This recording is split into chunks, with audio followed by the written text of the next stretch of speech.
Hello everyone. आज के video में हम डिस्कस करने वाले हैं GS3 मेंस पेपर में इकोनॉमिक्स वाले प्रश्नों के बारे में। और मुझे उम्मीद है कि ये डिस्कशन आपको अच्छा लगेगा और आप इस डिस्कशन से भी कुछ इनपुट निकाल पाएंगे। यह डिस्कशन उन अभ्यर्थियों के लिए भी महत्वपूर्ण हो सकता है जो भविष्य में इस परीक्षा में बैठने वाले हैं। तो हम शुरुआत करते हैं दोस्तों इस डिस्कशन की। आइए दोस्तों, सबसे पहला प्रश्न जो हमें नजर आ रहा है स्क्रीन पर कि faster economic growth requires increase share of the manufacturing sector in GDP. इसका हिंदी अनुवाद इस तरह से है कि अगर हमें जीडीपी में फास्टर ग्रोथ चाहिए तो मैन्युफैक्चरिंग सेक्टर का बढ़ता हुआ रोल होना चाहिए, इंक्रीज शेयर होना चाहिए मैन्युफैक्चरिंग सेक्टर का जीडीपी के अंदर। जैसा कि आपको पता है कि हमारे यहाँ पर स्थिति थोड़ी अलग है और इसीलिए यूपीएससी ने ये सवाल किया है, आप एक अंदाज लगा सकते हो।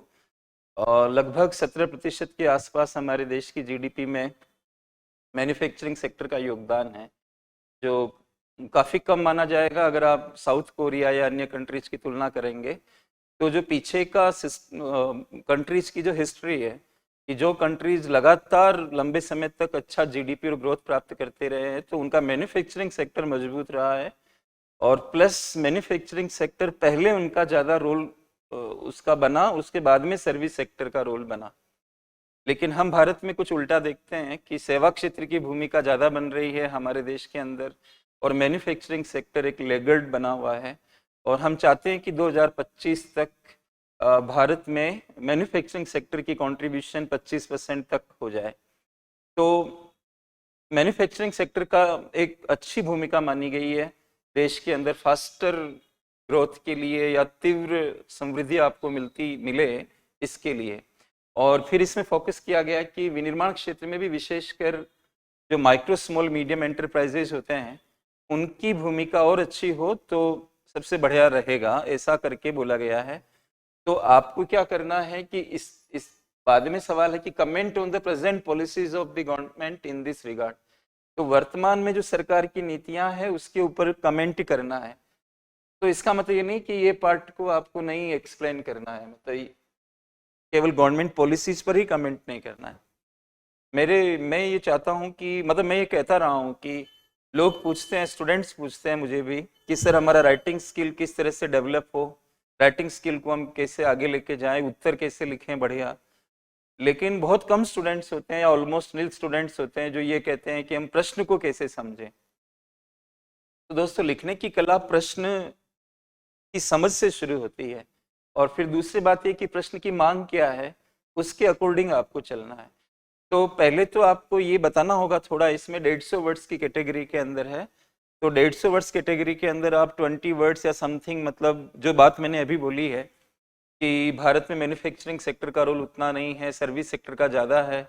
और अगर हम दुनिया के राष्ट्रों को देखते हैं तो उनके यहाँ जो इंडस्ट्रियलाइज्ड कंट्रीज हैं, जो बहुत अच्छे लेवल पे जिनका जीडीपी है, उनका मैन्युफैक्चरिंग सेक्टर ज़्यादा आगे बढ़ा है पहले, फिर सर्विस सेक्टर की तरफ आए। एक क्लार्क थीसिस भी है दोस्तों, क्लार्क थीसिस इकोनॉमिक्स में पढ़ा जाता है, जिसमें ये बताया जाता है कि प्राथमिक क्षेत्र से पहले इकोनॉमी इंडस्ट्री की तरफ जाती है, इंडस्ट्रियलाइज्ड सेक्टर की तरफ जाती है या सेकेंडरी सेक्टर की तरफ जाती है और उसके बाद टर्शरी सेक्टर की तरफ जाती है।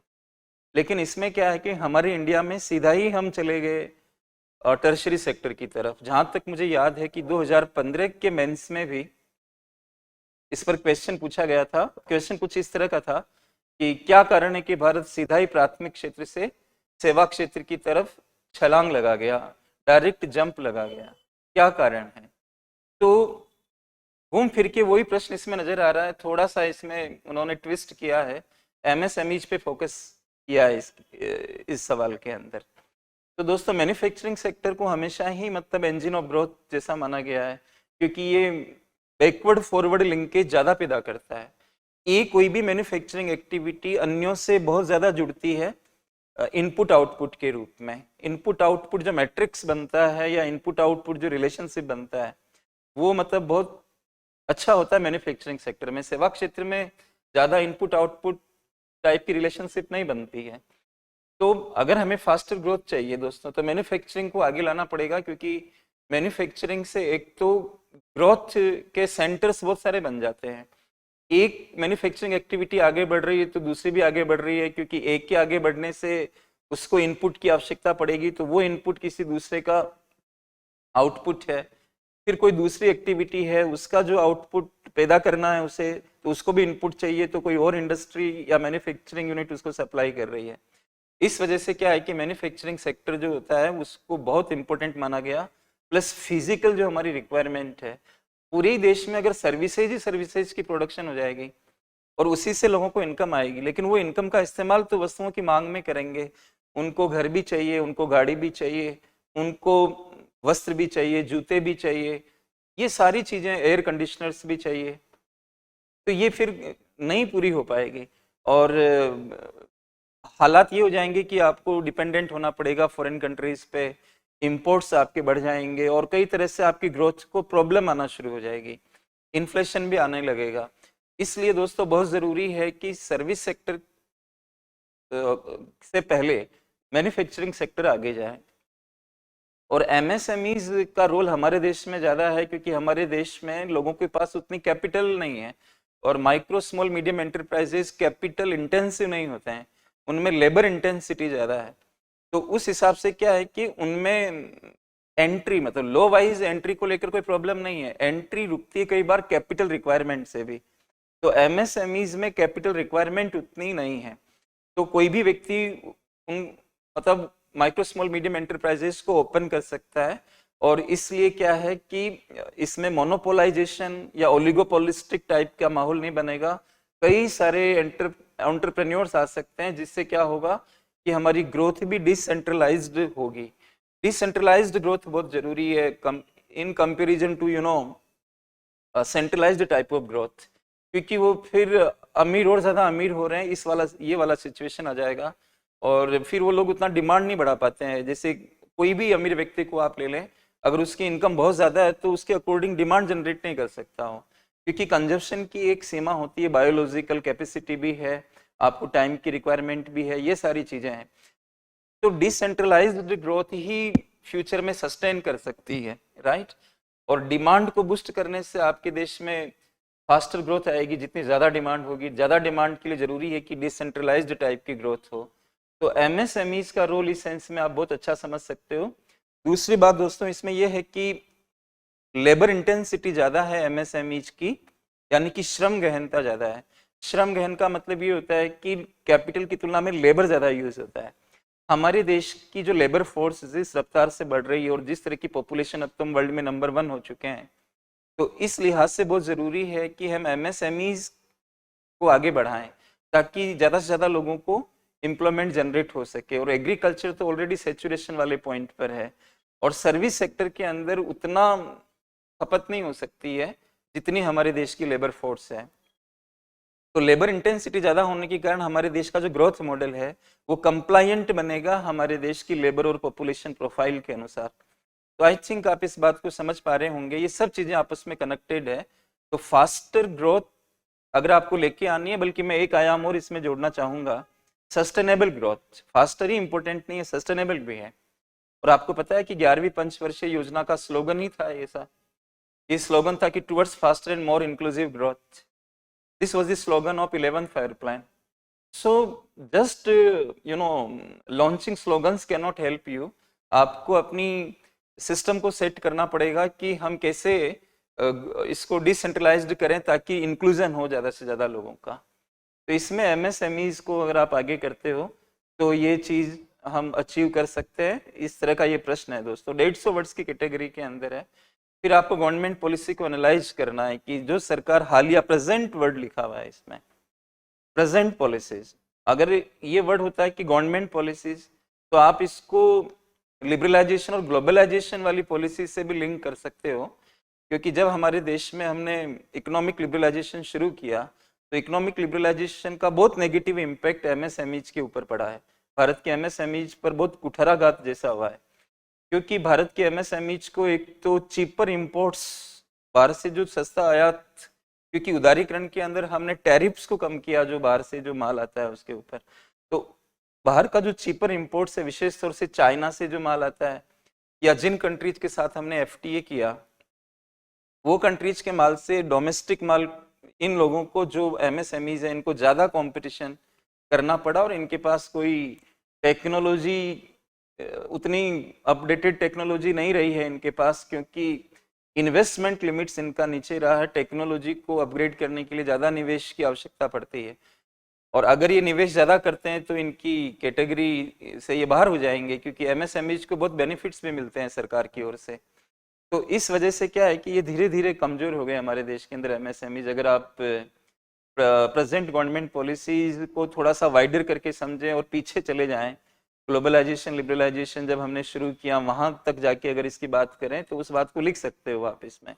लेकिन लेटेस्ट में जो सरकार स्टेप उठा रही है इनके लिए, वो काफ़ी अच्छे स्टेप्स हैं। जैसे कि इनका रजिस्ट्रेशन बहुत आसान कर दिया गवर्नमेंट ने, उद्यम पोर्टल, उद्यम रजिस्ट्रेशन, इस तरह के पोर्टल सरकार चला रही है। तो वो पोर्टल से ईज ऑफ डूइंग बिजनेस इनके लिए जनरेट हो गया, एक माहौल ईज ऑफ डूइंग बिजनेस इसको हम कहते हैं। दूसरा, इनके लिए जो इनका मानक था इन्वेस्टमेंट का, उसको ब्रॉडर कर दिया गवर्नमेंट ने, मतलब बड़ा कर दिया उस मानक को, कि भाई आप ज़्यादा निवेश इनके अंदर हो सके, और वो टेक्नोलॉजी को अपग्रेड भी करते हैं अगर, तो वो टेक्नोलॉजी को आसानी से अपग्रेड करें और उनको कोई दिक्कत नहीं हो, उनको इस चीज़ का डर ना रहे कि भाई हमारा तो ये कैटेगरी छूट जाएगी, ऐसा ना हो। इसलिए सरकार ने इनकी इन्वेस्टमेंट लिमिट्स को बढ़ा दिया और टर्नओवर वाले मानक इसमें डाल दिए। मैन्युफैक्चरिंग और सर्विस सेक्टर के जो डिफरेंस है उनको सरकार ने खत्म कर दिए। चैंपियंस नामक एक पोर्टल सरकार ने चलाया ताकि इनकी हैंड होल्डिंग कर सके। इस तरह की चीजें सरकार ने कहा कि 200 करोड़ रुपए तक का कोई भी प्रोक्योरमेंट हमें करना है तो हम ग्लोबल टेंडर नहीं मंगवाएंगे, ग्लोबल टेंडर इनवाइट नहीं करेंगे। ग्लोबल टेंडर इनवाइट करने से कंपटीशन होगा, इसका मतलब साफ साफ सरकार इनको प्रोटेक्ट कर रही है। इसी तरह से सरकार ने कहा कि आपको कोलेटरल फ्री लोन देंगे हम, 5 करोड़ रुपए तक के कोलेटरल फ्री लोन। कोलेटरल्स में क्या होता है कि आपको कुछ न कुछ रखना पड़ता है फिर आपको लोन मिलता है। तो वो सारे स्टेप्स आपको इसमें दिखाने हैं, जिसमें ओवरऑल आपका रुझान रहना चाहिए कि प्रेजेंट गवर्नमेंट पॉलिसी इनके फेवर में जा रही है। हालांकि ग्लोबलाइजेशन की वजह से इनको प्रॉब्लम हो रही है, इनके सर्वाइवल में दिक्कत आ रही है, इस चीज को आप मेंशन कर सकते हो। तो ये स्टेप्स, और सारे स्टेप्स आप लिख भी नहीं पाओगे, टिप्पणी देते समय कुछ आपको एग्जाम्पल देने पड़ेंगे। तो कुछ एग्जाम्पल जो मैंने क्लास में बोले उस तरह के एग्जाम्पल आप अपना सकते हो और इस बात को स्थापित कर सकते हो। तो इस तरह से इस प्रश्न को अटेम्प्ट किया जा सकता है। राइट दोस्तों, तो एक सवाल ये था, मैं इसे वर्बली ही ज़्यादा डिस्कशन कर रहा हूँ आपसे। इसके बाद अगर हम अगला सवाल देखते हैं, what is the status of digitalisation in the Indian economy, examine the problems faced in this regard and suggest improvements.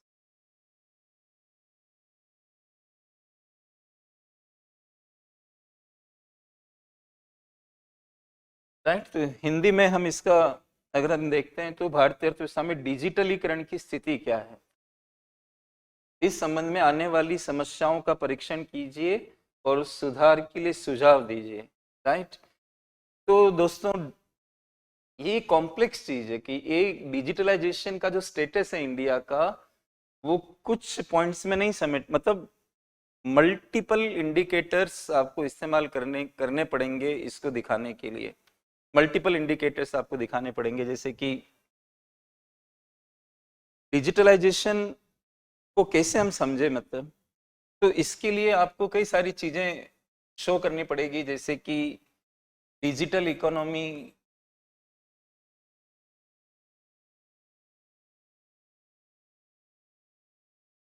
का कंट्रीब्यूशन कितना है हमारे देश की इकोनॉमी।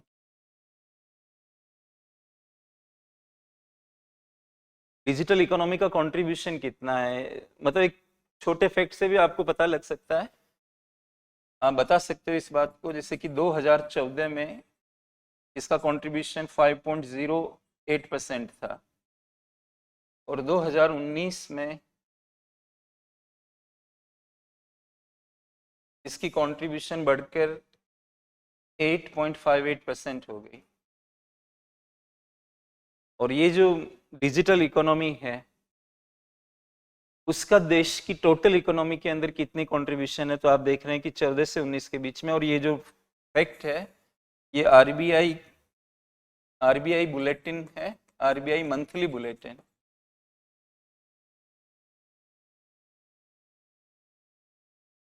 दिसंबर 2022 की है। उसमें उन्होंने बता रखा है कि डिजिटल इकोनॉमी की कंट्रीब्यूशन हमारे देश की इकोनॉमी के अंदर क्या है। तो एक इस फैक्ट से आप बता सकते हो कि हमारे देश के अंदर डिजिटलीकरण का स्तर इकोनॉमी के अंदर कितना चल रहा है। दूसरी बात आप ऐसे बता सकते हो कि हम डिजिटल पेमेंट्स में कैसे चल रहे हैं।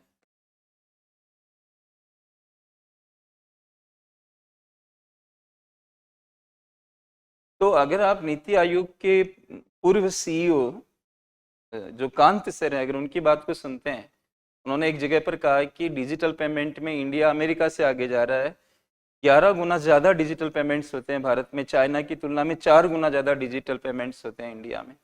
तो डिजिटल पेमेंट्स हम लोग कितना कर रहे हैं, ओवरऑल ट्रांजेक्शन्स के अंदर डिजिटल पेमेंट की क्या भूमिका है, इसको आप दिखा सकते हैं। दूसरा आप ये दिखा सकते हैं कि इंटरनेट यूजर्स कितने हैं भारत में। अब आपको स्पेस देखना पड़ेगा कि 150 वर्ड्स की कैटेगरी के अंदर हमें डिजिटलीकरण की स्टेटस भी बतानी है, फिर समस्याएं भी बतानी है, समाधान भी देना है, सुधार के लिए सुझाव भी देना है, इस तरह की चीजें। तो उसको कंसाइज करना पड़ेगा आपको। तो डिजिटल पेमेंट्स को लेकर क्या है, इंटरनेट यूजर्स कितने हैं, 759 मिलियन हमारे देश के अंदर एक रिपोर्ट के अनुसार इंटरनेट यूजर्स बताए गए हैं। और ये 2025 तक 900 मिलियन हो जाएंगे। 2025 ऐसा एक अनुमान लगाया गया है। टेली डेंसिटी क्या है,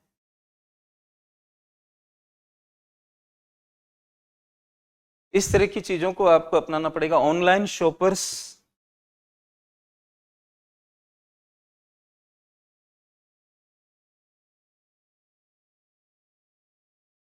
जो ऑनलाइन खरीदारी करते हैं वो शॉपर्स। इसमें मैंने एक रिपोर्ट पढ़ी थी, आपने कंपनी का नाम सुना होगा, Ernst and young.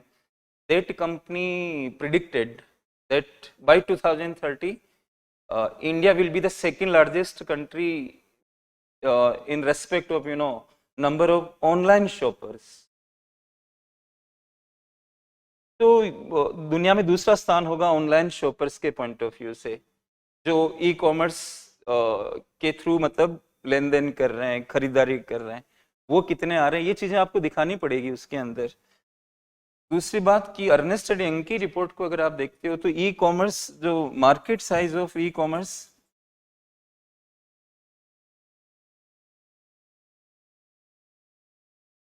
e-commerce is going to be $350 billion by 2030। Online shoppers दोनों डेटा जो है 2030 के हैं। मैंने कहा कि सेकंड लार्जेस्ट ऑनलाइन शॉपर्स के रूप में इंडिया होगा और $350 बिलियन की ई कॉमर्स की मार्केट की साइज होगी हमारे देश के अंदर। तो इन फैक्ट से आप बता सकते हो कि डिजिटलीकरण का स्टेटस इंडिया का क्या है। और हमारे देश में गिग वर्कर्स भी काम कर रहे हैं आजकल, ये नाम सुना होगा आपने जरूर, गिग वर्कर्स। पिछले मेंस में शायद ये पूछा गया था जीएस सेकंड या समथिंग के अंदर। तो इस तरह से आप ये दिखा सकते हो ना इंडिया के बारे में, जैसा कि आपको स्पेस मिले उसके अकॉर्डिंग ही आपको काम करना है, राइट। इसके अलावा दोस्तों और भी कई बातें इसके अंदर आप डाल सकते हो इन चीजों के अलावा। जैसे वर्ल्ड इकोनॉमिक फोरम है,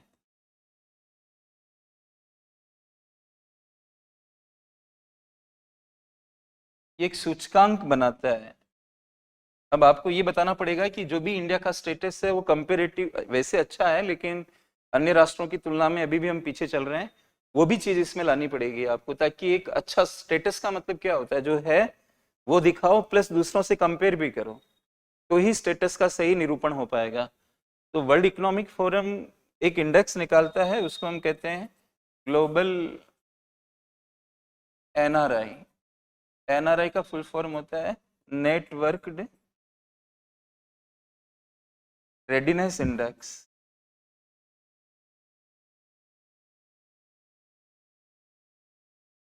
एक बहुत अच्छा सूचकांक होता है जो आपकी पूरा का पूरा एक निचोड़ में दिखाता है कि आपका जो स्टेटस है डिजिटलाइजेशन और अन्य चीज़ों को लेकर वो किस तरह का है।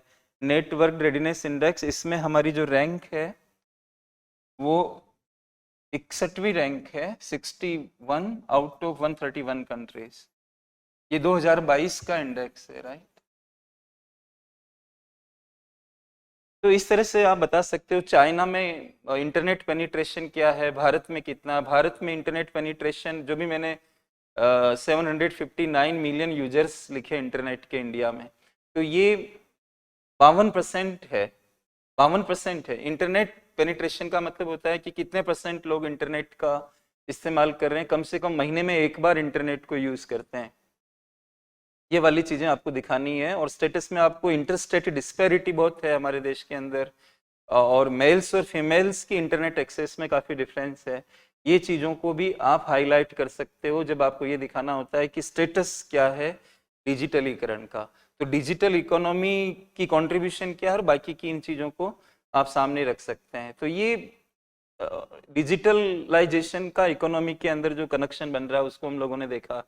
इसके अलावा दोस्तों क्या है कि ये पूछ रहा है कि इसमें समस्याएं पूछ रहा है कि क्या फ्यूचर के अंदर इश्यूज आ सकते हैं इसको लेकर। हम प्रश्न को फिर से देख लेते हैं, उससे हमें क्लियर हो जाएगा ये चीज कि प्रश्न की मांग किस तरह की बन रही है इसमें। इस संबंध में आने वाली समस्याओं का परीक्षण कीजिए और सुधार के लिए सुझाव दीजिए, राइट। 150 वर्ड्स में इसको कंप्रेस करना बहुत मुश्किल हो जाता है। 50 इसमें आ जाएंगे वर्ड्स आपके, 50 समस्याओं के लिए आ जाएंगे और 50 सुधार के लिए आ जाएंगे। तो आपका हाथ काफी टाइट रहेगा इस चीज को बताने के लिए। तो हम लोग समस्याओं के बारे में अगर बात करें तो समस्याएं किस तरह की है, जैसे कि एक मेजर इश्यू जो मैं इकोनॉमिक्स वाले एंगल्स की बात करूंगा यहाँ पर ज्यादा, तो यहाँ पर एक इश्यू है डिजिटल डिवाइड का। डिजिटल डिवाइड,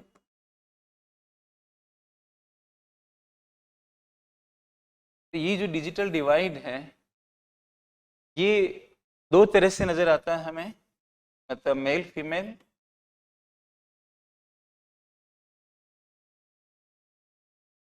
और ये रूरल अर्बन। एक और तरह से हमें दिखता है ये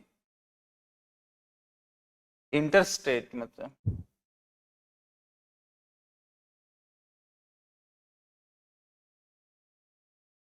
एक मेजर जो इश्यू है वो डिजिटल डिवाइड का है। और ये डिजिटल डिवाइड धीरे धीरे इकोनॉमिक डिवाइड में कन्वर्ट हो जाता है। जो लोग इंटरनेट को एक्सेस कर सकते हैं, जो लोग स्मार्टफोन को एक्सेस कर सकते हैं, जो लोग गिग इकोनॉमी से जुड़ सकते हैं। गिग इकोनॉमी से वही जुड़ सकता है जो फोन वगैरह इस्तेमाल करता है। प्लेटफॉर्म वर्कर्स, खासतौर से गिग वर्कर्स दो तरह के होते हैं। एक तो आप किसी प्लेटफॉर्म का इस्तेमाल नहीं करते हो और सीधा ही आप किसी को अपनी सर्विस दे देते हो। जैसे कि कोई बिजली में फॉल्ट आया और आपने किसी को बुलाया तो वो आके उसको ठीक कर गया, उसका नंबर आपके पास था, तो यहाँ पर कोई प्लेटफॉर्म नहीं है।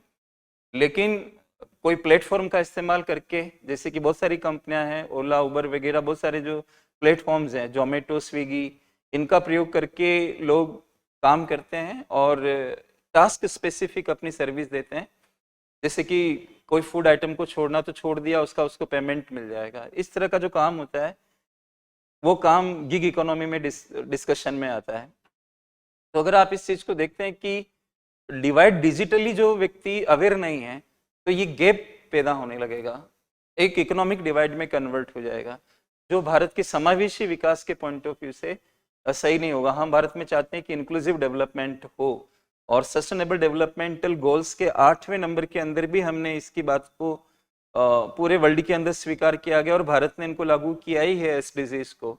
तो एक तरह से जो समस्या आएगी डिजिटल डिवाइड की आ सकती है। तो अब आप इसमें समाधान दें कि कैसे इसको हम खत्म कर सकते हैं।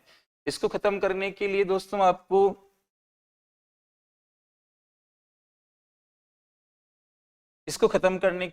एजुकेशन पे ध्यान देना पड़ेगा।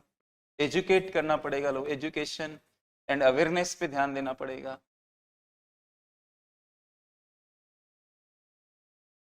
जागरूकता लोगों में लानी पड़ेगी, उनको एजुकेट करना होगा, इस चीज पे आप ध्यान देंगे। दूसरा, आपको इंफ्रास्ट्रक्चर डेवलपमेंट करना पड़ेगा, गांव तक ये सर्विसेज बेहतर ढंग से, ब्रॉडबैंड या कोई भी चीज बेहतर ढंग से कैसे उपलब्ध हो, इसकी जो इंफ्रा चाहिए, हमें आधारिक संरचना चाहिए, उस पर आपको काम करना पड़ेगा। और दूसरा, अफोर्डेबिलिटी लानी पड़ेगी, अफोर्ड लोग कर सकें उसे, क्योंकि हाई कॉस्ट रहती है इन चीज़ों की, चाहे वो स्मार्टफोन हो या कोई भी हो।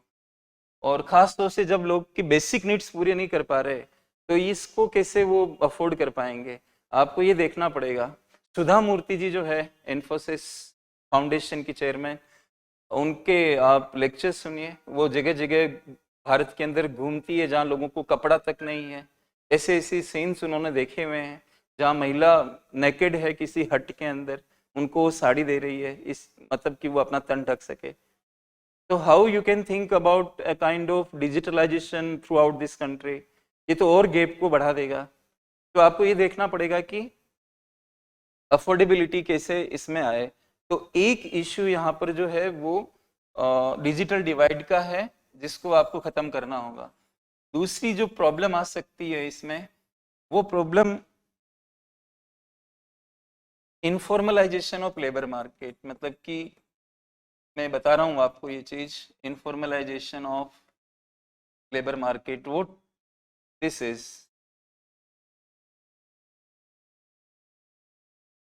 इसको हम हिंदी में कहते हैं श्रम बाजार का अनौपचारिकरण,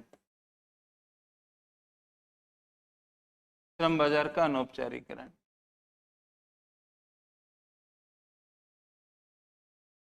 तो ये अनौपचारिकरण कैसे होता है, जैसे जो परमानेंट काम होते हैं, परमानेंट जॉब्स और वैकेंसीज होती है, वो धीरे धीरे टेम्पररी कॉन्ट्रैक्ट टाइप की चीज़ों में कन्वर्ट हो जाती है।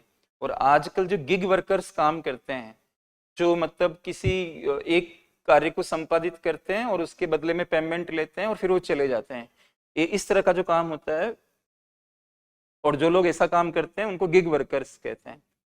तो धीरे धीरे अगर ये गिग इकोनॉमी का रोल बढ़ता है, तो वो लेबर वाली जो लॉज हैं उनका प्रोटेक्शन उनको नहीं मिल पाएगा ठीक से। तो ये इनफॉर्मलाइजेशन ऑफ लेबर मार्केट है, जो डिजिटलाइजेशन से फ्यूचर में ज़्यादा हो सकता है। तो हमें ये देखना पड़ेगा कि इस informalisation of labour market, how we should control it, right? And second most important thing is how we can protect the interest of these gig workers, ये हमें देखना पड़ेगा। तो ये एक चुनौती हमारे सामने आएगी, उस पर भी हमें सोचना पड़ेगा। मैं इकोनॉमिक्स वाले एस्पेक्ट्स पे ज़्यादा बात कर रहा हूँ। और तीसरा जो प्रॉब्लम आ सकता है, वो लॉस ऑफ एम्प्लॉयमेंट अपॉर्चुनिटीज हो सकता है। हालांकि इसको लेकर हम कोई श्योर नहीं कह सकते कि ऐसा होगा कि नहीं होगा। और ये loss of employment opportunities robots की वजह से हो सकती है, एआई के प्रयोग की वजह से हो सकती है। तो इसका हम क्या इलाज हो हमारे पास, और इस प्रोग्रेसिव स्टेप को हम रोक भी नहीं सकते कि हम ये कहें कि क्योंकि डिजिटलाइजेशन से मार्केट एफिशिएंसी बढ़ती है, प्रोडक्शन की एफिशिएंसी बढ़ती है, तो इसलिए उसको स्टॉप नहीं किया जा सकता है। आप उसके लिए कुछ मेजर्स अपना सकते हो, you can adopt some measures like, so you can talk about such things as universal basic income transfer। 2016-17 के इकोनॉमिक सर्वे में यूनिवर्सल बेसिक इनकम ट्रांसफर की बात हुई थी। अब अरविंद सुब्रमण्यन सर ने उसको राइट किया था, आप पढ़िए 2016-17 का, आपको निकल आएगा। Economic survey ministry of finance की वेबसाइट पे जाना है, वहां से आपको निकल आएगा। तो उसमें काफी विस्तार से उन्होंने काफी जगह दी थी इस चीज के लिए कि हम यूनिवर्सल बेसिक इनकम ट्रांसफर की तरफ चले जाएं। तो इस तरह के कुछ उपाय आप अपना सकते हो। और भारत में जो सब्सिडियां गवर्नमेंट देती है, तो उनको भी आप कन्वर्ट कर सकते हो, इसमें दो चीजों को लिंक करके उस पे जाया जा सकता है। लेकिन आप एक सजेशन दे सकते हो वहां पर। तो ये चीजें नजर आ रही है जो इकोनॉमिक्स से लिंक कर रही है। बाकी दोस्तों क्या है कि दूसरा प्राइवेसी रिलेटेड मैटर्स भी हैं यहाँ पे। आपकी जो निजी सूचनाएं हैं उनका वो चली जाती है, उनका मिसयूज हो जाता है, आपकी प्राइवेट डेटा बाहर निकलने लगते हैं, तो वो एक इश्यू है। फ्रॉड हो सकते हैं, फ्रॉड्स हो सकते हैं कोई भी। बैंकिंग वगैरह से रिलेटेड फ्रॉड्स हो सकते हैं, साइबर क्राइम हो सकते हैं। तो इनके लिए तो आप एक कॉम्प्रिहेंसिव लीगल फ्रेमवर्क ला सकते हो, कॉम्प्रिहेंसिव लीगल फ्रेमवर्क।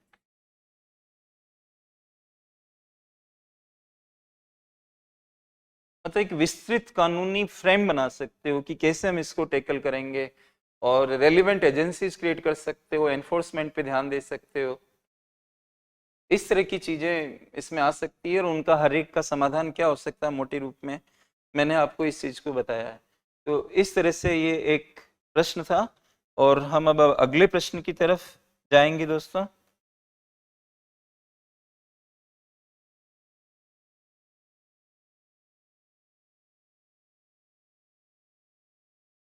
तो ये मैं ये सोच रहा हूँ कि कोई क्वेश्चन ना छूट जाए। तो ये भारत में भूमि सुधारों के बारे में, ठीक है। So this question is, let us first read this question. State the objectives and measures of land reforms in India. यानी भारत में जो भूमि सुधार हुए हैं उनके उद्देश्य बताने हैं और उपाय बताने हैं। उद्देश्य क्या रहे हैं और क्या तरीके हमने अपनाए भूमि सुधारों के अंदर, प्रश्न को समझे आप अच्छे से। और अगला पार्ट है सीलिंग को लेकर, discuss how land ceiling policy on land holding can be considered as an effective reform under economic criteria.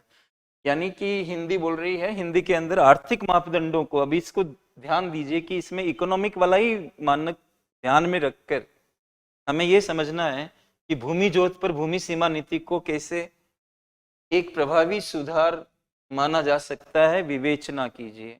इसमें पॉलिटिकल डायमेंशन नहीं डालना है, मतलब इकोनॉमिक्स के पॉइंट ऑफ व्यू से इसको इफेक्टिव कैसे मान सकते हैं लैंड सीलिंग पॉलिसी। और सीलिंग का मतलब आप जानते होंगे कि सीलिंग लॉ हमारे देश में राज्य सरकारों द्वारा जो बनाए गए, इसका मतलब ये होता है कि what is the maximum limit up to which a household can have agricultural land. एक परिवार कितनी ज्यादा, अधिक से अधिक कितनी भूमि रख सकता है, इसको हम सीलिंग कहते हैं, या हिंदी में इसको हदबंदी कहते हैं। तो ये एक प्रश्न है दोस्तों, तो इसका विवेचन हम कैसे कर सकते हैं, how we can discuss it. तो करते हैं इस पर बातचीत दोस्तों। देखिए, जो इसी स्लाइड पे काम करते हैं।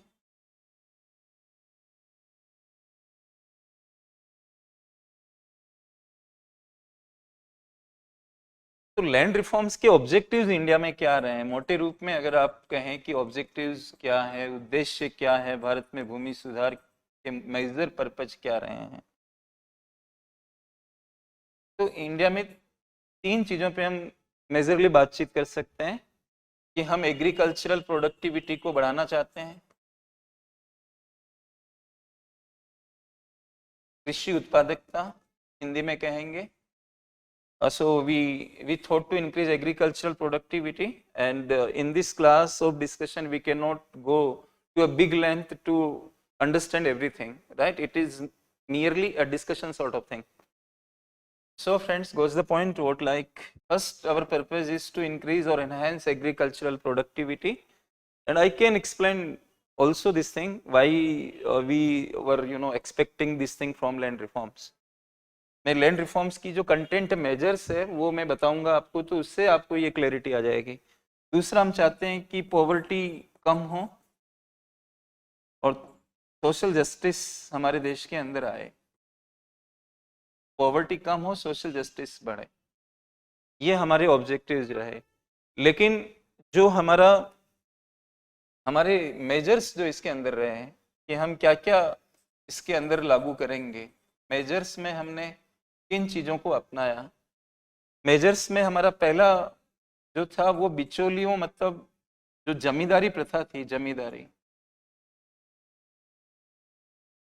जमींदारी was one thing, there was ryotwari also, Mahalwari also, but when I say zamindari, I want to make myself precise, and I just hinting at a point that there was a middleman between the British government and the cultivators, और this was more comprehensive, और मतलब सबसे ज्यादा व्यापक जमींदारी थी, और उसमें जमींदार बिचौलिया थे। तो जमींदारी का अबोलिशन करना था, उन्मूलन करना था,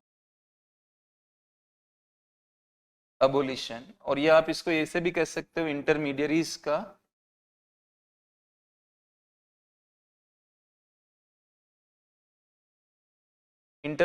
का अबोलिशन करना था, राइट। और वो ज्यादा रेंट वसूलते थे, लगान वसूलते थे, और लगान अगर ज्यादा होगा तो फार्मर के पास फिर कुछ बचेगा नहीं, और उसको लगेगा कि उसका एक्सप्लॉयटेशन हो रहा है। एक्सप्लॉयटेशन होगा तो उसका इंटरेस्ट कम हो जाएगा फार्मिंग में। This will result into reduction in agricultural productivity. और दूसरा हमने जो रिफॉर्म्स किए वो टेनेंसी रिफॉर्म्स भी किए। टेनेंसी रिफॉर्म्स को हिंदी में कहते हैं काश्तकारी सुधार। और ये जो टेनेंट फार्मर्स होते थे, बटाईदार जिसको हम कहते हैं, उनसे रिलेटेड ये रिफॉर्म्स रहे हैं, बटाईदारों से रिलेटेड, टेनेंट से रिलेटेड।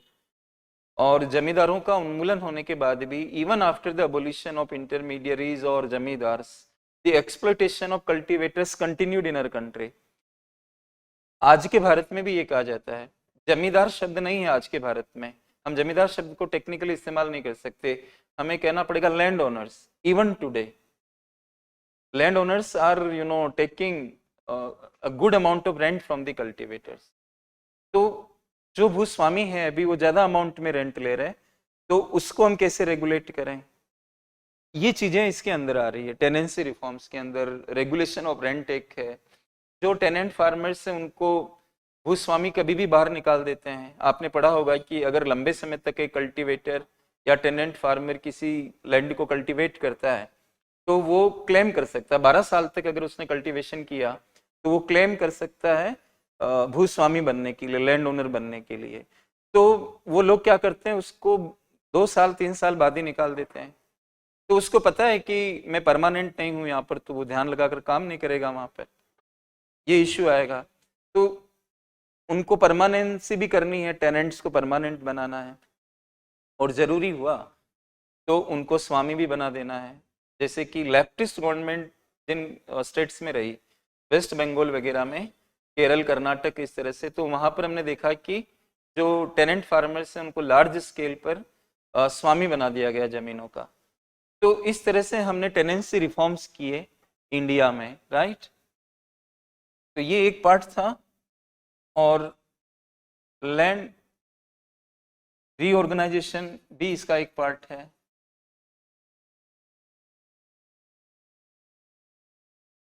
भूमि का पुनर्गठन, पुनर्संगठन।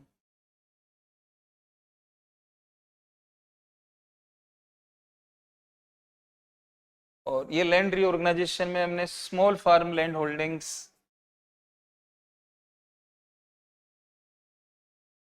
स्मॉल और मार्जिनल वर्ड भी यूज होता है, small and marginal.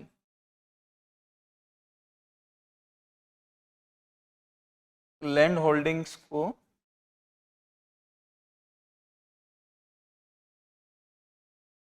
Large holdings में बदलना।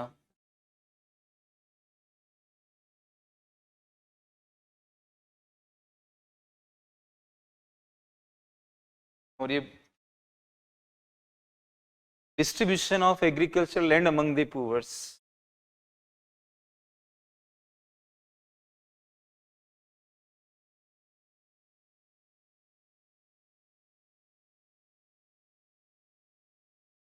Distribution of land among the poors, तो इसमें हम सीलिंग लेके आए। तो यहाँ यूपीएससी पूछ रहा है सीलिंग,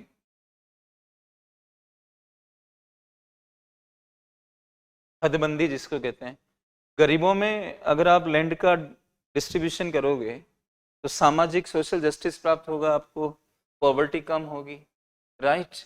और टेनेंट्स के साथ न्याय करोगे, उनको परमानेंट करोगे, रेंट को कम करोगे, और छोटे स्मॉल होल्डिंग्स को आप बड़े में बदलोगे। ये सारी चीजें क्या करेगी, एग्रीकल्चर प्रोडक्टिविटी को बूस्ट करेगी। रेंट को रेगुलेट करना, उनको परमानेंट बना देना, उन और जो इंटरमीडियरीज हैं उनको हटा देना, ये सब चीजें क्या करती है, एग्रीकल्चर प्रोडक्टिविटी को बढ़ाएगी। और प्लस ये छोटे छोटे खेतों के अंदर, बहुत ज्यादा छोटे खेत जो होते हैं, उनकी प्रोडक्टिविटी कम होती है, बहुत छोटे खेत, जैसे कि महेंद्र एस देव नाम के एक इकोनॉमिस्ट हैं, IGIDR मुंबई से उनका जुड़ाव रहा है। उन्होंने एक रिसर्च में बताया कि हमारे देश में इतने छोटे खेत भी हैं कि आप बैलों की एक जोड़ी को उस पर नहीं घुमा सकते हैं। You can not move a pair of auction on such a field, मतलब इतने छोटे छोटे खेत मिले हैं, तो वहां पर आप मॉडर्नाइजेशन नहीं ला सकते, वहां पे ट्यूबवेल नहीं करवा सकते। इस तरह से दोस्तों क्या है कि लैंड रिफॉर्म्स जो इंडिया में रहे वो सोशल जस्टिस को भी टारगेट कर रहे हैं, पॉवर्टी रेडिकेशन को टारगेट कर रहे हैं, एग्रीकल्चरल प्रोडक्टिविटी को टारगेट कर रहे हैं। अब यूपीएससी ने लास्ट पार्ट में कहा कि ये जो सीलिंग है इसको हम एक इफेक्टिव इकोनॉमिक स्टेप या रिफॉर्म कैसे मान सकते हैं, मतलब इकोनॉमिक एंगल को ध्यान में रखते हुए क्या इसको हम एक इम्पोर्टेंट स्टेप मान सकते हैं, इफेक्टिव स्टेप मान सकते हैं। तो आप कह सकते हैं इसमें कि हाँ बिल्कुल इसको एक इफेक्टिव स्टेप माना जा सकता है इकोनॉमिक्स के पॉइंट ऑफ व्यू से, क्योंकि हमें अगर पॉवर्टी को रिड्यूस करना है तो हमें लैंड डिस्ट्रीब्यूशन को सही करना पड़ेगा। प्लस वर्ल्ड बैंक के रिसर्च भी हैं जो इस बात को साबित करते हैं। कई लोग कहते हैं कि सीलिंग से खेत छोटा हो जाता है, नहीं, सीलिंग से कोई खेत बहुत ज्यादा बड़ा नहीं होता, दो बातों में डिफरेंस है। हम बहुत छोटे छोटे खेतों की बात सीलिंग में नहीं कर रहे, स्टेट टू स्टेट सीलिंग के लेवल्स अलग अलग थे, लेकिन इतने छोटे खेत भी नहीं थे इसमें। बहुत बड़े खेतों में वर्ल्ड बैंक कहता है कि प्रोडक्टिविटी कम हो जाती है बहुत बड़े खेतों में। तो बहुत बड़े खेतों से आप जैसे जैसे थोड़ा नीचे की तरफ आते हो, जैसे एक बहुत बड़ी क्लास है जिसमें 1000 स्टूडेंट्स बैठे हुए हैं, उस क्लास को अगर आप थोड़ा थोड़ा छोटा करते हो, लाइक कि 700, 500, 300, 200, तो प्रोडक्टिविटी बढ़ेगी। इस तरह से कुछ समझे आप इस बात को। रिसर्च है अवेलेबल और उन रिसर्च में पाया गया कि there is inverse relationship between farm size and productivity. इसका मतलब ये हुआ कि अगर फार्म साइज को कम करते हो तो एग्रीकल्चरल प्रोडक्टिविटी बढ़ेगी। अब यहाँ पर कम का मतलब बहुत छोटे खेतों से नहीं है। तो इकोनॉमिक पॉइंट ऑफ व्यू से प्रोडक्टिविटी किस में आता है, इकोनॉमिक्स के पॉइंट ऑफ व्यू, ये इकोनॉमिक्स का पॉइंट ऑफ व्यू आप एक्सप्लेन कर सकते हो कि सीलिंग एक राइट स्टेप है, राइट। तो इस तरह से ये एक प्रश्न था जिसको हम लोगों ने डिस्कस किया। अगले प्रश्न पे हम जाएंगे दोस्तों, इस तरह से आपको इसमें बताना है। ये बड़ा इंटरेस्टिंग प्रश्न आया था करंट वगैरह से रिलेट होके। Most of the unemployment in India is structural in nature and examine the methodology adopted to compute unemployment in the country and suggest improvements। Bharat में सबसे ज्यादा बेरोजगारी प्रकृति में संरचनात्मक है, यानी उसकी नेचर स्ट्रक्चरल है अनएम्प्लॉयमेंट की। ये आपको समझाना पड़ेगा, थोड़ा बताना पड़ेगा। और भारत में बेरोजगारी के लिए अपनाई गई पद्धति का परीक्षण कीजिए और सुधार के लिए सुझाव दीजिए। ये वाला प्रश्न है, इसको हम डिस्कस करते हैं।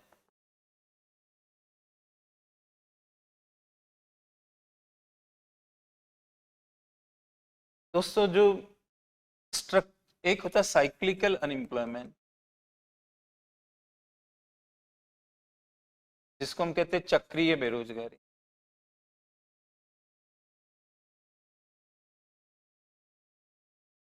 और ये चक्रीय बेरोजगारी टेम्परेरी होती है, मतलब अस्थायी प्रकार की होती है। ये किस तरह से होती है, जब आपकी इकोनॉमी में साइकिल्स बनते हैं इस तरह के। ये मान लीजिए जीडीपी को दिखा रहे हैं हम, जीडीपी बढ़ रहा है, फिर जीडीपी गिर रहा है, फिर जीडीपी वापस रिकवर हो रहा है, फिर गिर रहा है। तो जब ये गिरावट आती है, ऐसे ये गिरावट आई, इस दौरान जो अनएम्प्लॉयमेंट आता है, यहाँ गिरावट आई, इस दौरान जो अनएम्प्लॉयमेंट आता है उसको हम साइक्लिकल अनएम्प्लॉयमेंट कहते हैं।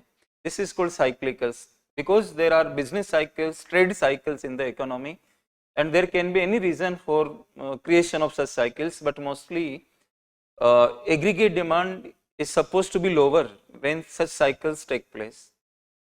समग्र मांग कम हो जाती है, तब हम मानते हैं कीनेजियन इकोनॉमिक्स में कि ये साइकिल इस तरह से नीचे की तरफ जा रहा है। जैसे अभी आप देखोगे ग्लोबल लेवल पे इन्फ्लेशन को कंट्रोल करने के लिए जो हम ब्याज दरें बढ़ा रहे हैं, तो इस ब्याज दर के बढ़ने से हम इस साइड में स्लिप मार सकते हैं ना, और ब्याज दरों के बढ़ने से मांग कम हो जाती है, बिकॉज की कंजप्शन की डिमांड कम हो जाएगी, क्योंकि आप अगर लोन लेके कोई चीज कंजप्शन के लिए खरीद रहे हो वहां पे असर पड़ेगा, खासतौर से गाड़ियों पर, एयर कंडीशनर्स पर, एसयूवीज पर।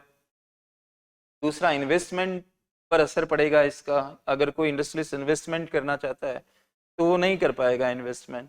तो ये साइक्लिकल अनएम्प्लॉयमेंट इस तरह से जनरेट होता है, लेकिन ये जल्दी क्योर हो जाता है स्टिमुलस इम्प्लीमेंट करके, मतलब कि मॉनेटरी पॉलिसी, फिस्कल पॉलिसी की डोजेज लगाते हो इकोनॉमी के अंदर, ये रिकवर होने लगता है, फिर से रिकवर होने लगता है।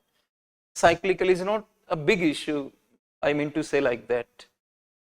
अब उसके कंपैरिजन में स्ट्रक्चरल, इंडिया में भी ये आता है, लेकिन ये मतलब एक मेजर सिचुएशन नहीं है हमारे भारत की, मुख्य प्रकृति। दे आर टेलिंग व्हाट कि मेजर जो हमारी नेचर है, structural in nature, most of the unemployment in India structural in nature, right? तो ये साइक्लिकल टाइप की नहीं है, जो स्ट्रक्चरल होती है वो परमानेंट टाइप की ज्यादा होती है, राइट? और वेस्टर्न कंट्रीज इसको ज्यादातर इस सेंस में बताते हैं कि स्किल्स उसके अकॉर्डिंग नहीं है, जैसे इंडस्ट्रीज हैं उसके अकॉर्डिंग स्किल्स नहीं है, तो मैचिंग नहीं हो पाती है, और जिसकी वजह से लोग बेरोजगार होकर घूमते रहते हैं लंबे समय तक। बट इंडियन कॉन्टेक्स्ट में, अंडर डेवलप्ड कंट्रीज के कॉन्टेक्स्ट में, I believe, and there are various economist who are telling this thing, कि अगर आपके देश में लेबर फोर्स जिस रफ्तार से बढ़ रहा है उस रफ्तार से इंडस्ट्रीज ग्रो नहीं कर रही है। लोगों के पास स्किल्स है, वो ट्रेनिंग किए हुए हैं, लेकिन फिर भी उनको रोजगार नहीं मिल रहा है। और कोई ऐसी बात भी नहीं है कि इकोनॉमी मंदी में हो, इसका मतलब वो इंडस्ट्रीज उस रफ्तार से नहीं बढ़ रही है जिस रफ्तार से लेबर फोर्स बढ़ रहा है। तो स्ट्रक्चरल जो अनएम्प्लॉयमेंट है वो भारतीय सेंस में दो ढंग से देखा जा सकता है। Lack of skills among the people, लोगों में स्किल्स नहीं है, और दूसरा इंडस्ट्रीज जिस हिसाब से बढ़नी चाहिए उस हिसाब से नहीं बढ़ रही। जैसे अभी हमने पढ़ा ना, मैन्युफैक्चरिंग हमारे देश में उतना नहीं ग्रो कर पाया, तभी तो यूपीएससी पूछ रही है ये चीज। तो स्ट्रक्चरल अनएम्प्लॉयमेंट भारत की अनएम्प्लॉयमेंट का एक बेसिक नेचर है। ये चीज आपको बतानी पड़ेगी इन दो बातों को एक्सप्लेन करके। In India labour force is growing by a speed greater than how your industries are expanding, and second thing is what, skills are not as per the requirement of industries. This is leading to what is called structural unemployment, and it's not easier to correct. You need to have long term policies of skill development to increase saving rate, to increase investment, to increase capital formation, and all these things take a time and they are quite challenging. This is the first part which you need to explain, right? Second part के अंदर जो उन्होंने पूछा है कि examine the methodology adopted to compute unemployment in the country and suggest improvements. ये थोड़ा सा ज़्यादा टेक्निकल पार्ट यूपीएससी ने पूछ लिया है, तो डरने की कोई बात नहीं है। कई बार क्वेश्चंस इस तरह के भी आ जाते हैं, आपको रेडी रहना पड़ेगा, लेकिन आप अखबार पढ़ते रहिए तो आपको बात समझ में आएगी। ये मेथोडोलॉजी पर सवाल कर रहा है कि मेथोडोलॉजी के ऊपर आपको बताना है उसमें क्या प्रॉब्लम नजर आती है, किस चीज की मेथोडोलॉजी की अनएम्प्लॉयमेंट को हम कैसे मापते हैं, और आपको सजेशन भी देना है जितना आपको बने। जरूरी नहीं है कि बहुत ज्यादा सजेशंस की लिस्ट ही बने। एक तो जो अनएम्प्लॉयमेंट डिफाइन होता है, डेफिनेशन में इश्यू है। एक तो how we define unemployment, right? Unemployed किसको कहते हैं? इसके लिए एक इंपॉर्टेंट बात है दोस्तों कि कोई भी व्यक्ति एक्टिवली सर्चिंग कर रहा हो, मतलब एक्टिवली जॉब सर्च कर रहा हो, एक्टिवली जॉब सर्च कर रहा हो और फिर उसको जॉब नहीं मिल रहा हो, तो हम उसको बेरोजगार कहेंगे। मतलब वो अपने आप को जॉब सीकर के रूप में प्रस्तुत कर रहा है, कार्य मांगने के लिए जा रहा है, मांगने पर भी उसको एम्प्लॉयमेंट नहीं मिल रहा है, और हम ये मान के चल रहे हैं कि उसमें कैपेबिलिटी है, और कैपेबिलिटी है और वो एक्टिवली सीक कर रहा है कि I should get employment. He is giving his biodata, he is presenting himself, active search कर रहा है। तो एक्टिव सर्च करने वाले व्यक्ति को अगर रोजगार नहीं मिलता है तो हम कहेंगे कि वो बेरोजगार है। ठीक है, आप ध्यान से समझिएगा इसको, डेफिनेशन से ही शुरू कर रहे हैं हम लोग इस चीज को। अच्छा, कई बार कई सारे आर्टिकल आए हुए हैं इस चीज के ऊपर, पहले भी आए हुए थे। कई बार क्या होता है कि हम लोग मतलब कुछ लोग ऐसे पाए गए हमारे देश के अंदर, एक सर्वे हुआ था, उस सर्वे के अंदर ये मालूम चला कि कुछ पुरुष और कुछ महिलाएं, उन्होंने ये बताया कि हम अगर घर के स्तर पे हमें काम मिल जाए, घर के स्तर पे काम मिल जाए तो हम काम कर सकते हैं, राइट। बाहर हम काम नहीं कर सकते हैं। तो वो एक्टिवली सर्च नहीं कर रहे थे जॉब को, और जबकि उनको जॉब की आवश्यकता थी। एक्टिव सर्च नहीं होने के कारण वो अनएम्प्लॉयड लोगों में काउंट नहीं हो पाए। एक तरह से कोई भी व्यक्ति एक्टिवली सर्च नहीं करता है तो वो काउंट नहीं हो पाएगा। एक सर्वे में ये पाया गया कि 27% अर्बन वुमन और 33% रूरल वुमन, उन्होंने कहा कि हमें घर में जॉब मिल जाए, घर के स्तर पे कोई जॉब मिल जाए तो हम काम कर लेंगे। उन्होंने इस तरह से एक्टिवली सर्च नहीं किया। तो ये जितने लोग थे ये तो अनएम्प्लॉयमेंट में काउंट नहीं होंगे, तो आपकी अनएम्प्लॉयमेंट रेट कम नजर आएगी। इस तरह के इश्यूज उसमें बताने थे। दूसरी चीज, एक कॉन्सेप्ट होता है डिस्करेज्ड वर्कर।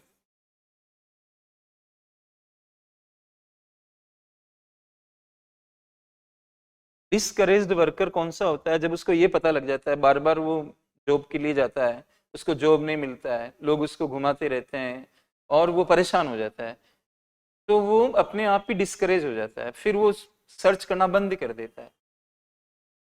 अब वो व्यक्ति अनएम्प्लॉयड है देखा जाए तो, लेकिन वो एक्टिव सर्च से बाहर हो गया। ऐसा हुआ था जब 2007-9 में अमेरिका के अंदर 2007-9 की रिसेशन, उसको ग्रेट रिसेशन कहा गया। ग्रेट रिसेशन, एक होता है ग्रेट डिप्रेशन और 1929, और 2007 से 2009 के बीच में जो रहा उसको ग्रेट रिसेशन कहा जाता है। वो माहौल इस तरह का था कि लोग डिस्करेज हो गए, वो अपने आप को पेश नहीं कर रहे थे काम के लिए। तो आप कैसे इसको सही सिचुएशन आपको पता लग पाएगी, इस तरह की चीज आप समझें इसके अंदर, ऐसा इश्यू जनरेट हो जाएगा। मेथोडोलॉजी के अंदर आप डेफिनेशन से स्टार्ट करोगे। दूसरा क्या है कि हमारे इंडिया में एक ये सर्वे आता है PLFS, periodic labour force survey, 2017 से, मतलब ये इसको हमने इंट्रोड्यूस किया, पीरियोडिक लेबर फोर्स सर्वे। इसमें अर्बन एरिया के लिए हर क्वार्टर के अनएम्प्लॉयमेंट रेट निकाले जाते हैं और पूरे साल भर के भी निकाले जाते हैं, और ग्रामीण क्षेत्रों के लिए पूरे साल भर के निकाले जाते हैं। इस PLFS में दो मेथड्स यूज होते हैं, CWS और UPSS, करंट वीकली स्टेटस और usual principal and subsidiary status. थोड़ा बताऊंगा मैं आपको, बहुत विस्तार नहीं पकड़ सकते। करंट वीकली स्टेटस में क्या होता है उसको समझें आप। जैसे जब भी सर्वे होता है, जैसे आज हम सर्वे कर रहे हैं, तो पिछला सप्ताह जो होता है उसमें एक व्यक्ति को पूछा जाता है कि आपको कोई काम मिला कि नहीं मिला।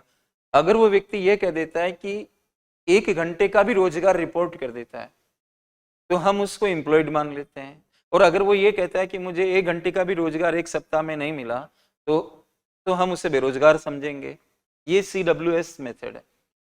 अब आप इसमें आप ऐसे समझो कि मान लीजिए उसको पिछले सप्ताह में किसी एक दिन रोजगार मिल गया, 1 दिन रोजगार मिल गया या 1 घंटे का रोजगार मिल गया, तो आपने कह दिया कि ये इसका रोजगार है, ये अनएम्प्लॉयड नहीं है। लेकिन वो बाकी के दिनों के लिए बेरोजगार रहा हो, तो कैसे इसे सही पता लगे? तो इसमें आप ऐसे समझो इस चीज को कि एक व्यक्ति साल के मेजर पार्ट में एम्प्लॉयड रहा, जैसे साल के मेजर पार्ट में, लेकिन जैसे उस साल का एंड होता है, एंड होते होते वो बेरोजगार हो जाता है, और आप ये वाली मेथड लागू करते हो साल के एंड में, तो इस मेथड में वो रोजगार काउंट हो जाएगा, क्योंकि इसमें पूरे साल भर का देख रहे हो आप, और इसमें आप पिछला वीक देख रहे हो जिसमें वो बेरोजगार रहा, तो इसमें वो रोजगार काउंट हो जाएगा, इसमें बेरोजगार काउंट हो जाएगा। तो CWS की वजह से अनएम्प्लॉयमेंट लेवल ज्यादा आ जाएगा और इसकी वजह से कम आ जाएगा।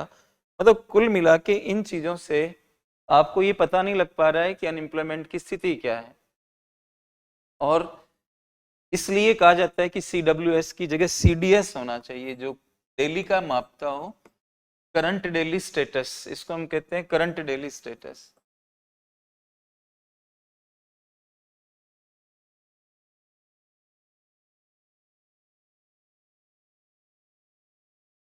इस तरह की बात आप इसमें कह सकते हो कि हम CWS की जगह CDS मेथड पर भी ध्यान दें, तो उससे हमें और पता लग जाएगा। इसमें हर एक दिन देखा जाता है, वीक एक होता है लेकिन हर एक दिन का देखा जाता है, टाइम रेट होती है और ये पर्सन रेटें हैं। इस तरह से ये मेथोडोलॉजिकल एक इशू, इसमें एक दो पॉइंट भी अगर आप लिख देते हो, एक डेफिनेशन में थोड़ा चेंज हो कि डेफिनेशन में हम एक्टिवली सर्च वाली बात को थोड़ा रिलैक्स करें, और उसमें ये भी संज्ञान में लेके आए कि जो लोग एक्टिव सर्च नहीं कर रहे हैं उनका भी हम पता लगाएं कि उनका क्या है, वो क्या चाहते हैं लेकिन कोई सोशल कांस्टेंट की वजह से वो अपने आप को पेश नहीं कर पा रहे। तो इस तरह से आप ये मेथोडोलॉजिकल इश्यूज को बता सकते हैं और सजेशन दे सकते हैं, रेलिवेंट सजेशन दे सकते हैं। और इसके बाद वाला जो प्रश्न है वो है देखभाल अर्थव्यवस्था और मुद्रीकृत अर्थव्यवस्था के बीच में अंतर कीजिए। Distinguish between care economy and monetized economy.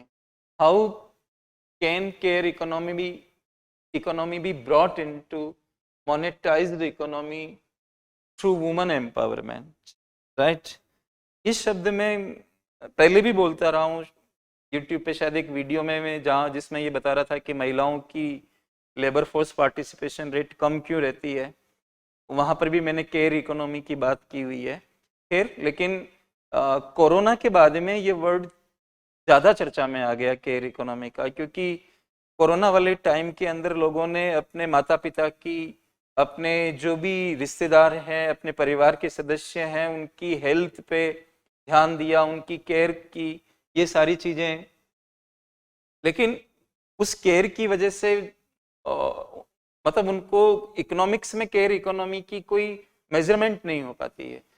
अगर कोई माँ अपने बच्चे को पढ़ाती है, माँ अपने बच्चे की देखभाल करती है, उसको उसके लिए भोजन तैयार करती है, उसके कपड़े वॉश करती है, अपने पति का ध्यान रखती है, अपने माँ बाप का ध्यान रखती है, अपने इनलॉज का ध्यान रखती है, ये जीडीपी में काउंट नहीं हो पाते हैं और इसको इकोनॉमिकली प्रोडक्टिव नहीं माना जाता है। ऐसा मेजरमेंट हमारी दुनिया के अंदर है जिसकी वजह से महिलाओं की जो वैल्यू है वो उनका डिवेल्युएशन जैसा हो जाता है, उनकी वैल्यू घटती है इस तरह के मापदंड की वजह से। तो दोस्तों, केयर इकोनॉमी का एक बढ़िया एग्जाम्पल मैं आपको देता हूँ जिससे आप ये बात समझ पाओगे शायद, कि किन्स नाम के इकोनॉमिस्ट का नाम आपने सुना होगा, जॉन मेनार्ड किन्स उनका नाम था, और उन्होंने जो सिद्धांत दिए वो दुनिया में बहुत लागू किए जा रहे हैं। आज पूरे सब जगह मॉनेटरी और फिस्कल पॉलिसी में झलक नजर आती है किन्स के अर्थशास्त्र की, किनेजियन इकोनॉमिक्स की। तो उन्होंने एक एग्जाम्पल दिया था, आप ध्यान से सुनिए उसे, कि किसी व्यक्ति के घर में कोई नौकरानी काम करती है, कोई लेडी काम करती है, एज ए सर्वेंट काम करती है। तो वो एज ए सर्वेंट काम करती है और मतलब उसको वो पेमेंट करता है, कोई ना कोई पेमेंट करता है, तो वो पेमेंट राष्ट्रीय आ जाएगा, रिपोर्टिंग का पार्ट बन जाएगा, राइट। तो काउंट होगा क्योंकि वो मोनेटाइज हो रहा है, उसकी पेमेंट हो रही है इस वजह से। लेकिन आगे चलकर अगर वो व्यक्ति उस महिला से शादी कर लेता है तो वो रिपोर्टिंग में नहीं आएगी, जबकि वो पहले की तुलना में ज़्यादा अच्छी केयर कर रही है, फिर भी वो रिपोर्टिंग का पार्ट नहीं बन रही है। तो ये एग्जाम्पल इस बात को हाईलाइट करता है कि हम केयर इकोनॉमी को रिपोर्टिंग में नहीं लेके आ पाते हैं। तो केयर इकोनॉमी का मतलब यहाँ पर आप ये समझे, केयर इकोनॉमी में पुरुषों की भूमिका भी हो सकती है, ऐसा नहीं है। एक सर्वे में ये पाया गया कि 92% महिलाएं केयर इकोनॉमी के साथ जुड़ी हुई है और 29% पुरुष केयर इकोनॉमी के साथ जुड़े हुए हैं। लेकिन महिलाओं का रोल इसके अंदर ज़्यादा है, इस बात में खैर कोई दो राय नहीं है। तो ये तो केयर इकोनॉमी का पार्ट है और ये मोनेटाइज नहीं हो पाता है, मौद्रीकरण इसका नहीं हो पाता है, ये आप देखेंगे। और मोनेटाइज्ड इकोनॉमी में क्या होता है, मोनेटाइज्ड इकोनॉमी के अंदर कोई भी चीज़ आप सर्विस दे रहे हो, प्रोडक्ट बेच रहे हो, वो मुद्रा का रूप ले लेता है, मनी का फॉर्मेट ले लेता है। तो इसको हम कहते हैं मोनेटाइज्ड इकोनॉमी। मोनेटाइज्ड इकोनॉमी के अंदर कोई भी प्रोडक्ट सर्विस प्राइस का रूप ले लेती है और उसकी मेजरमेंट आप आसानी से कर पाते हैं और रिपोर्टिंग आसानी से हो पाती है। तो ये आपको डिफरेंस बताना है केयर इकोनॉमी और मोनेटाइज्ड इकोनॉमी के बीच में। और यहाँ महिला सशक्तिकरण से इस केयर इकोनॉमी को हम कैसे मोनेटाइज कर सकते हैं, इस पे सवाल पूछा गया है। तो आप महिलाओं का एम्पावरमेंट करेंगे, तो एम्पावरमेंट करने के लिए उनको आप एजुकेशन दीजिए,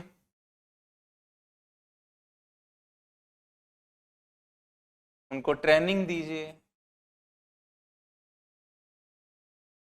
उनको क्रेडिट दीजिए यानी कि लोन वगैरह दीजिए, उनको इक्विपमेंट्स दीजिए, अगर संभव हो तो वर्क फ्रॉम होम वाली चीज को करवाइए।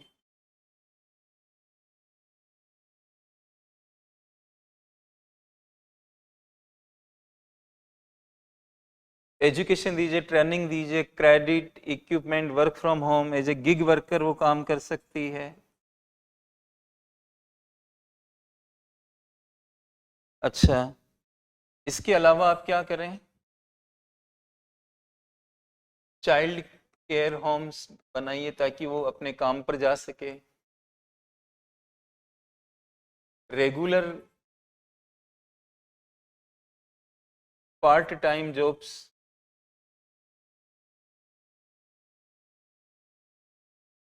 महिलाओं को रेगुलर और पार्ट टाइम जॉब चाहिए क्योंकि उनको घर को भी देखना होता है, तो वो क्रिएट कर सकते हो आप, regular part time jobs create कर सकते हो। सिक्योरिटी उनकी होनी चाहिए, इंटरनेट एक्सेस होना चाहिए,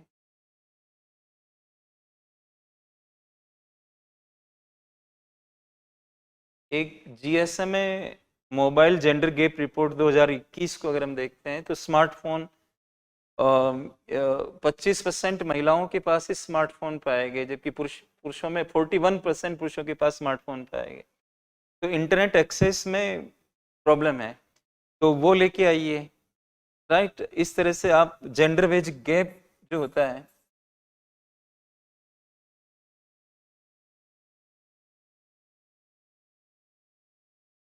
जेंडर वेज गैप को रिमूव करिए, राइट।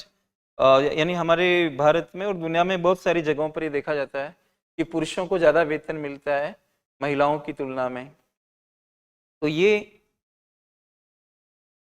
कम होना चाहिए, इससे महिलाएं डिस्करेज हो जाती है, तो उस पर आप काम करिए। और ये एक थिंकिंग हमारे समाज में आनी चाहिए कि केयर करने का काम सिर्फ महिलाओं का नहीं है, पुरुषों को भी उसमें सहयोग करना चाहिए, तो इससे महिलाओं के ऊपर बर्डन कम होगा और केयर वाले फील्ड को ही आप और ग्रोथ कर सकते हैं। मतलब जैसे कि nursing home, child care home, old age homes, इनको भी आप प्रमोट करोगे अगर, तो वो लोग, महिलाएं जो उनको इतनी स्किल्स नहीं है, वो उसमें जा सकती है, तो मोनेटाइज हो जाएगा ये। इस तरह से आप इस केयर इकोनॉमी को इसमें तब्दील कर सकते हो दोस्तों। इस तरह का ये प्रश्न था। और अगला प्रश्न जो है इसको उठाएंगे दोस्तों हम।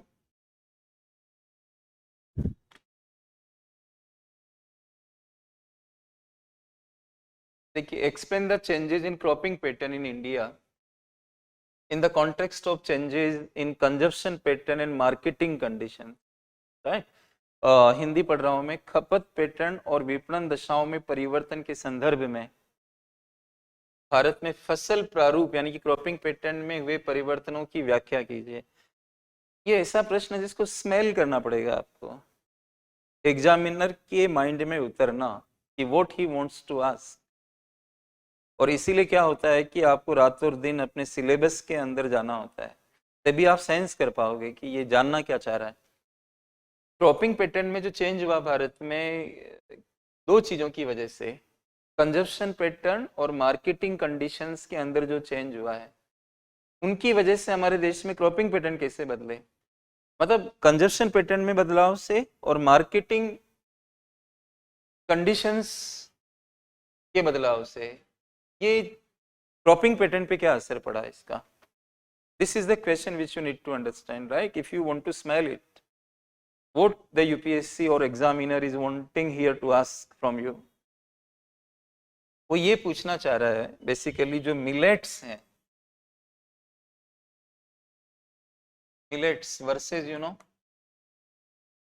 Fine serials.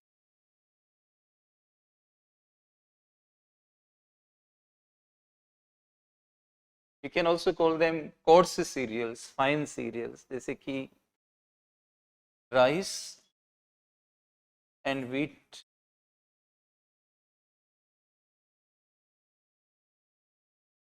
तो दो जो क्रॉपिंग पैटर्न है हमारे इंडिया में वो इनके अगेंस्ट चला गया, मिलेट्स के इनके फेवर में गया। That is basically the point which the examiner is trying to ask here in this question. तो आपको बताना पड़ेगा कि ये क्रॉपिंग पैटर्न पे बताना पड़ेगा पहले तो आपको कि क्रॉपिंग पैटर्न में जो चेंज हुआ वो किस तरह का है। मिलेट्स को अगर आप देखते हो तो ग्रीन रेवोल्यूशन के आसपास, near by green revolution, before the starting of green revolution you can say, जो एरिया अलोकेट था वो 40 मिलियन हेक्टेयर,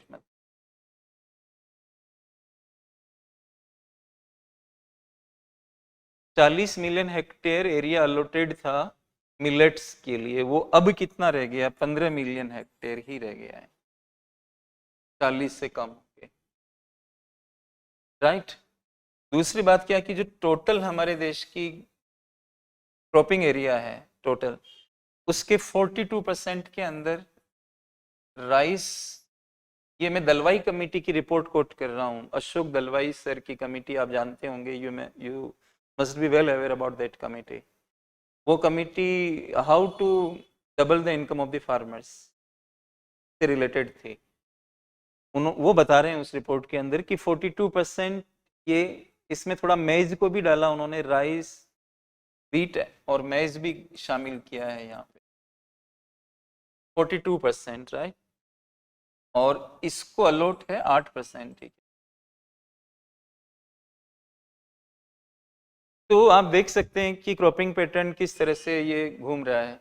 और जो टोटल फूड ग्रेन्स प्रोडक्शन है हमारे देश का, उसमें मिलेट्स सिर्फ 10% ही कंट्रीब्यूट कर रहे हैं। तो ये बताना है, और इसमें कंजप्शन और मार्केटिंग कंडीशंस में जो चेंज आए हैं उनकी वजह से ऐसा हो रहा है। तो कंजप्शन के अंदर आप क्या बताओगे कि कंजप्शन पैटर्न जो हमारे देश में है ये कैसे इसको इम्पेक्ट किया, मतलब कंजप्शन पैटर्न कैसे इम्पेक्ट किया इसको। तो जो मिलेट्स हैं उनको, मतलब हायरार्किकल परसेप्शन के तहत मिलेट्स को ये माना गया कि गरीब आदमियों का भोजन है, मतलब poor man's poor man's food, उनको ऐसा समझा गया। यानी अगर कोई मिलेट खा रहा है तो वो गरीब आदमी है, ऐसा माना गया। ये परसेप्शन बना है हमारे देश के अंदर, एक चीज तो ये है। दूसरा, इसमें जो पीडीएस वगैरह के अंदर इसका मतलब कवरेज ठीक से नहीं हुआ है। पीडीएस में अभी नेशनल फूड सिक्योरिटी एक्ट में मोटे अनाज की बात है, लेकिन कहाँ हम देते हैं मोटा अनाज लोगों को। और पीछे अगर आप चले जाते हैं तो मोटे अनाज की कोई बात नहीं है। तो इवन पीडीएस के अंदर आपने, और पीडीएस से कंजप्शन ही तो होता है, लोग कंज्यूम करते हैं, उस पर आपने ध्यान नहीं दिया। तीसरा, पोस्ट हार्वेस्ट प्रोसेसिंग पे ध्यान नहीं दिया।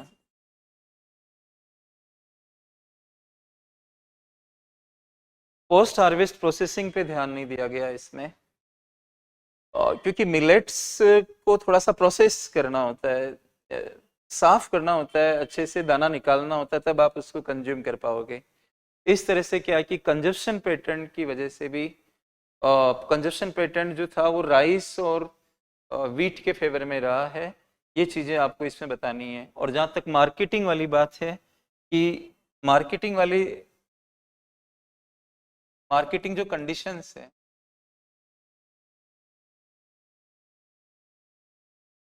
इसमें दो चीज़ें ज़्यादा इम्पोर्टेंट रही।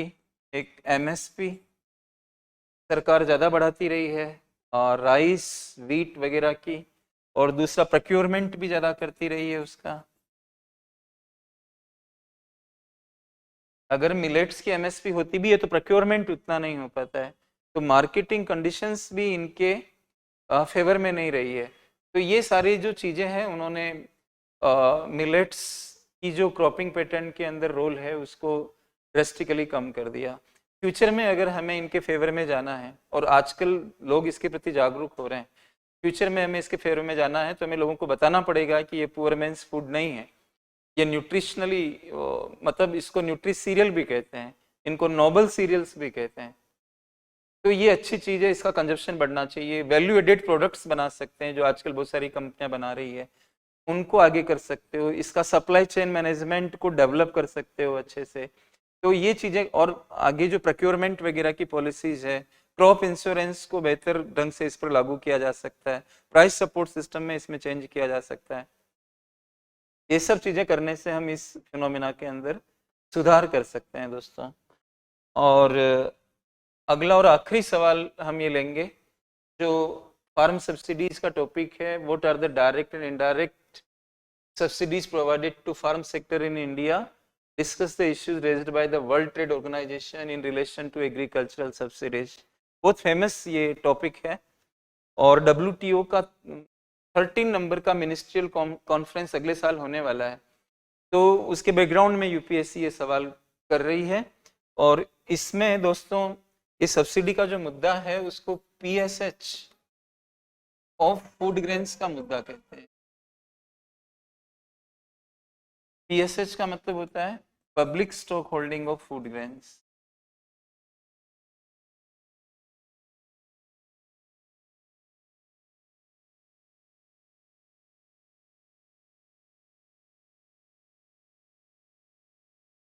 ये पूरी एग्रीकल्चर सब्सिडी का टॉपिक जो है इस टॉपिक के अंदर कवर्ड है। ये अगले साल के मंत्री स्तरीय सम्मेलन में डिस्कस होगा। 12वें मंत्री स्तरीय सम्मेलन में ये कह दिया गया कि ये अगले वाले में हम करेंगे।